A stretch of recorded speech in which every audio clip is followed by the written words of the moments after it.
નમસ્કાર મિત્રો, હું નિકુંજ આપનું ફરી એક વખત સ્વાગત કરું છું. શું કોથળા ભરી ભરીને ખાતર નાખશો તો રિઝલ્ટ મળી જશે, પરિણામ મળી જશે, પાક સારો થઈ જશે? ક્યારેય નહીં થાય. તો કેમ? એવો પ્રશ્ન જો તમને પણ થયો હોય તો મને અંત સુધી સાંભળજો. તમારા તમામ પ્રશ્નોના જવાબ હું તમને આજે આપવાનો છું. મિત્રો, ખાતર આપણે ખૂબ વાપરીએ છીએ, ડીએપી, યુરિયા, પણ એની પાછળ એ જે ખાતર વાપર્યું એના સામે આપણને પરિણામ કેટલું મળ્યું તો એ આપણને ખબર નથી. કે પછી મોટા ભાગના ખેડૂતો એ પરિણામ વિશે કોઈ પણ પ્રકારની ચિંતા નથી કરતા, અથવા તો ખીચા ડાયરી ખીચામાં છે નહીં, હિસાબ કોઈ રાખતા નથી, અને અંતે શું વધ્યું એ એમને પણ ખબર નથી હોતી. તો કોથળા ભરીને ખાતર જે નાખીએ છીએ એ ખાતર આપણી જમીનને ખરાબ કરે છે. આપણે બધાએ એ વાતને જાણી લીધી છે. તો કેવી રીતે જમીનને ખરાબ કરે છે? તમે જે કંઈ ડીએપી, યુરિયા કે પોટાશ, ગમે તે ખાતર જે તમે નાખો છો એ ખાતરના પરિણામ સચોટ આપણને કેમ નથી મળતા, તો એ વિશે પણ આજે મારે તમને માહિતી આપવી છે. તો વાત એમ છે કે આપણી જે જમીન છે એ જમીનને અનુકૂળ પ્રમાણે આપણે એને ખાતર આપવા પડે. હવે ઘણાના મનમાં વિચાર આવે કે જમીનને અનુકૂળ હોય એવા ખાતર કેવી રીતે આપવા? તો સાહેબ, પહેલા તો આપણી જમીનની પીએચ કેટલી છે એ જાણવું ખૂબ જરૂરી છે. કારણ કે અલગ અલગ પ્રકારની પીએચ ના આધારે તમારા છોડ ખાતરને ઉપાડી શકે છે, એના જે મૂળ છે એ ખાતરને ગ્રહણ કરી શકે છે. જો તમે ગમે તેવી રીતે નાખી દેશો તો એ જમીનમાં ગઠ્ઠો થઈને પડ્યું રહેશે, અથવા તો જ્યારે તમે પાણી આપો છો અથવા તો વરસાદ આવે છે ત્યારે પાણી સાથે બહાર વહી જશે. હવે પહેલા જાણવું હોય તો શું કરવું પડે? તો કે જમીનનો રિપોર્ટ કરાવવો પડે કે આપણી જમીનમાં કયા કયા તત્વો અત્યારે લભ્ય સ્વરૂપમાં છે, અને બીજી બાજુ આપણી જમીનનો પીએચ કેટલો છે. હવે જ્યારે તમે પીએચ મપાવી લ્યો છો ત્યારે તમને અંદાજ આવશે કે મારા બેટું, આ તો આટલી બધી પીએચ ક્યારે વધી ગઈ? તો વધી જાય ને સાહેબ, આપણે ફોસ્ફરસનો એટલો બધો ગાંડો ઉપયોગ કર્યો. કારણ કે ફોસ્ફરસ નાખો એટલે છોડ મસ્ત લીલોછમ આપણને દેખાય, પ્રોડક્શન વધારે આપે. એને જ્યારે જેટલું પ્રોડક્શન આપવાનું હતું એટલું હવે આપી દીધું છે. હવે થાકી ગયો છે, ગઢો થઈ ગયો છે, આપણી જમીન ગરડી થઈ ગઈ છે. કેમ? તો કે આપણે બધું ખેંચી લીધું, એને જે આપવાનું હતું એ પૂરતા પ્રમાણમાં આપી નથી શક્યા. તો કઈ પીએચ હોય ત્યારે કયા તત્વો છોડ લઈ શકે એ ખૂબ જ અગત્યનું છે. હવે એના માટે છે ને, આમ જોવા જઈએ ને તો 0 થી લઈને 14 પીએચ અલગ અલગ પ્રકારના આવતા હોય. એમાં સૌથી બેસ્ટ પીએચ કયો? તો કે 6.5 થી 7.5 આજુબાજુનો જે પીએચ હોય ને એ બેસ્ટ છે. કારણ કે એ સમયે બધા તત્વો આપણા છોડના મૂળ ઉપાડી શકતા હોય. હવે અત્યારે આમ જોવા જઈએ તો લગભગ આપણી જમીનના પીએચ જે છે ને એ બધાને 7.5, અમુકને 8 આજુબાજુ આવી ગયા છે. હવે એને નીચા કરવા માટે શું કરવું એ વાત તો આપણે આજે કરવાના જ છીએ. પણ અત્યારે જે આપણે પ્રોસેસ કરી રહ્યા છીએ, અત્યારે જે આપણે ખાતર આપી રહ્યા છીએ, એ ખાતર છોડ વધારેમાં વધારે કેવી રીતે ઉપાડી શકે એ ખૂબ અગત્યનું છે. હવે વાત એવી છે કે જો તમારી જમીનનો રિપોર્ટ તમે કરાવ્યો હશે તો તમને ખબર હશે કે તમારી જમીનનો પીએચ કેટલો છે. પણ જે ખેડૂત મિત્રોએ રિપોર્ટ નથી કરાવ્યો એને કોઈ પણ પ્રકારની ખબર નથી પડવાની. ભલે અત્યારે રિપોર્ટ નથી કરાવ્યો, આવતા વર્ષે ઉનાળામાં રિપોર્ટ કરાવી લો, અને રિપોર્ટ પ્રમાણે હવે અત્યારે આપણે દવાખાને જઈએ તો ડોક્ટરો પહેલા શું કરે? તો કે રિપોર્ટ કરે શરીરના. રિપોર્ટમાં જે બતાવે એ પ્રકારની ટ્રીટમેન્ટ કરે. તો આપણે પણ હવે ટેકનોલોજી સાથે આગળ વધવું પડશે. આપણે પણ આપણી જમીનના રિપોર્ટ કરાવવા પડશે, અને એ રિપોર્ટના આધારે આપણે પણ ખેતી કરવી પડશે. તો જ આપણે સારું ઉત્પાદન મેળવી શકશું. નહીતર પછી જે રીતે ગાડું ચાલ્યા રાખે છે એ રીતે જ ગાડું ચાલ્યા રાખવાનું. આપણે બીજા બધા ઉપર ભડાસો કાઢ્યા રાખશું. હવે સમજી લો કે તમારી પીએચ, તમારા જમીનની પીએચ 8 હોય તો તમારો છોડ ફક્ત અને ફક્ત કેલ્શિયમ, મેગ્નેશિયમ અને સલ્ફર ઉપાડવાની તાકાત ધરાવે છે. બીજા કોઈ તત્વો એ છોડ ઉપાડી નથી શકતો. હવે સમજી લો કે તમારી પીએચ 8 હોય તો કે નાઇટ્રોજન ઉઠાવી શકે અને ઉપરના જે તત્વો છે એને ઉઠાવી શકે. હવે સમજી લો કે 8 થી નીચે તમારી પીએચ છે, 7.5 પીએચ છે, તો ખેતીની અંદર જે મુખ્ય તત્વ છે નાઇટ્રોજન, ફોસ્ફરસ અને પોટાશ, એની અંદર જે બે તત્વો રહેલા છે ફોસ્ફરસ અને પોટાશ, અને એની સાથે સાથે કોપર પણ જોડાયેલું છે. આ તત્વો તમારો જો પીએચ 7.5 હોય તો તમારો છોડ અથવા તમારા છોડના મૂળ એને ગ્રહણ કરી શકે. ઉપરના જે પીએચ જે છે, ઉપરના જે તત્વો છે, જેમ પીએચ ડાઉન જશે, જેમ અગાઉ તમને કહ્યું કે કેલ્શિયમ, મેગ્નેશિયમ, સલ્ફર, ત્યાર પછી નાઇટ્રોજન, અત્યારે કીધું તો કે ફોસ્ફરસ, પોટાશ અને કોપર, તો જ્યારે 7.5 પીએચ હોય ત્યારે તમામ જે તત્વો છે એને છોડ ગ્રહણ કરી શકે.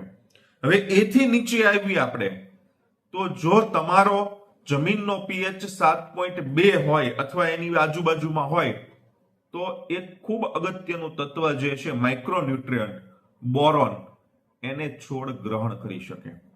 હવે આપણે જે ફૂલફાલ કરવાની જે સમસ્યા છે, રામાયણ છે મોટી, એ આના કારણે છે. પછી આપણે શું કરવું પડે તો કે ઉપરથી સ્પ્રે આપવા પડે. જમીનમાં તમે આપ્યું હોય માઇક્રોન્યુટ્રિયન્ટ પણ એ બરાબર કામ ન કરે, પણ ના જ કરે ને, કારણ કે તમારી જમીન જે છોડને મદદરૂપ કરવી પડે એ મદદ નથી કરતી.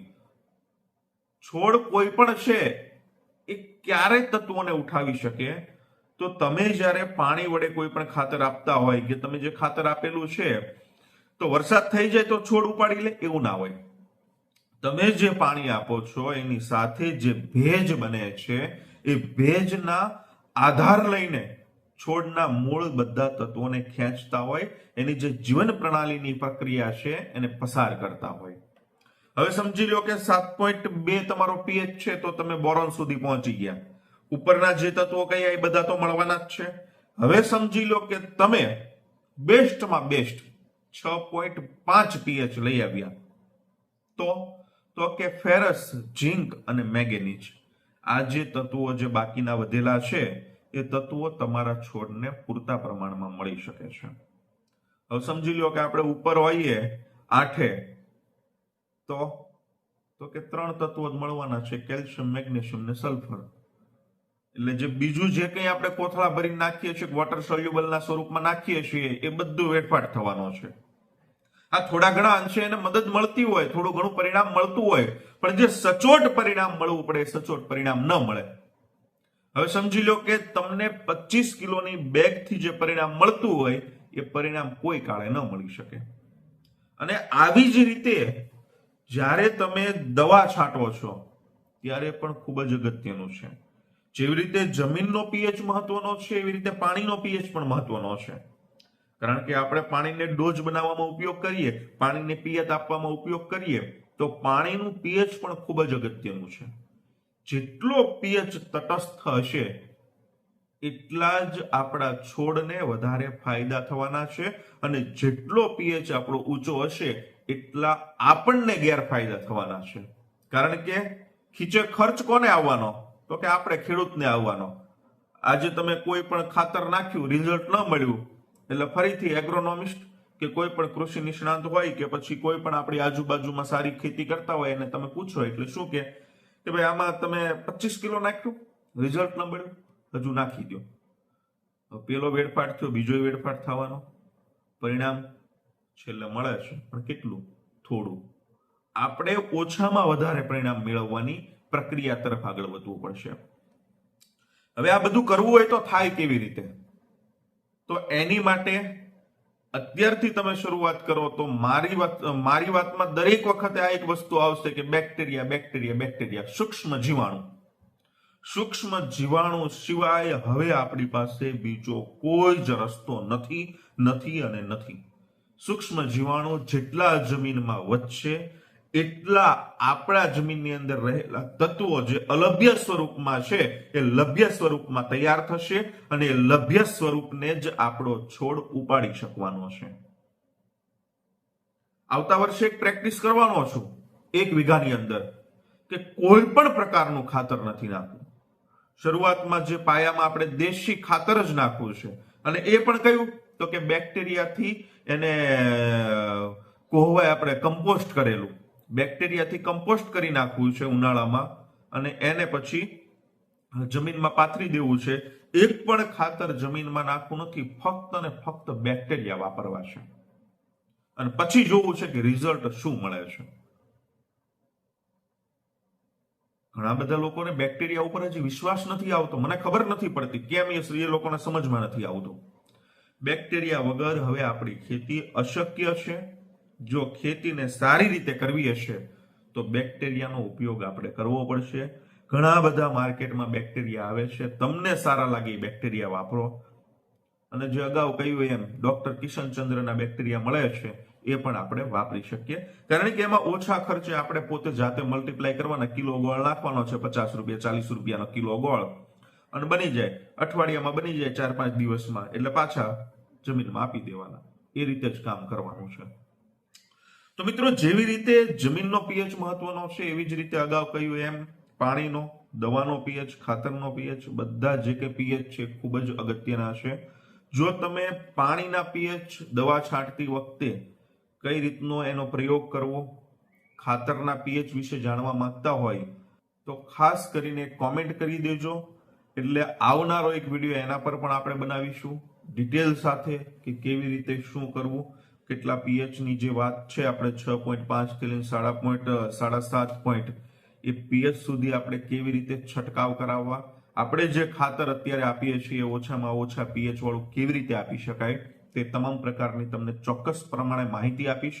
તો મિત્રો, આજનો આ વિડીયો અહીંયા પૂરો થાય છે. એટલે ખાસ ફરીથી નમ્ર વિનંતી કરું છું કે જો હજુ સુધી તમે તમારી જમીનનો રિપોર્ટ ન કરાવ્યો હોય તો એક વખત અવશ્ય રિપોર્ટ કરાવજો. 1 વર્ષ એ રિપોર્ટ પ્રમાણે ખેતી કરજો, તમને ચોક્કસ પ્રમાણે પરિણામ મળશે. અને સાથે સાથે બેક્ટેરિયાનો ઉપયોગ કરવાનું શરૂ કરી દો. જેટલા મોડા પડશો એટલી તમને ખીચે નુકસાની વધારે આવશે, એની 100% ગેરંટી છે. તો મિત્રો, ચાલો ફરી મળીશું એક નવા વિડીયો સાથે. તો ચેનલને સબસ્ક્રાઇબ કરવાનું ભૂલતા નહીં. જો ફેસબુકમાં જોવો છો તો ફેસબુક પેજને ફોલો કરવાનું ભૂલતા નહીં. અને જો તમને સારું લાગતું હોય, માહિતી સાચી લાગતી હોય તો બીજા ખેડૂત મિત્રોને પણ શેર કરજો, જેથી કરી એ પણ આપણી સાથે જોડાય અને કંઈક ખેતીને નવી દિશામાં લઈ જાય. તો ચાલો ફરી મળીશું એક નવા વિડીયો સાથે. આપનો ખૂબ ખૂબ આભાર.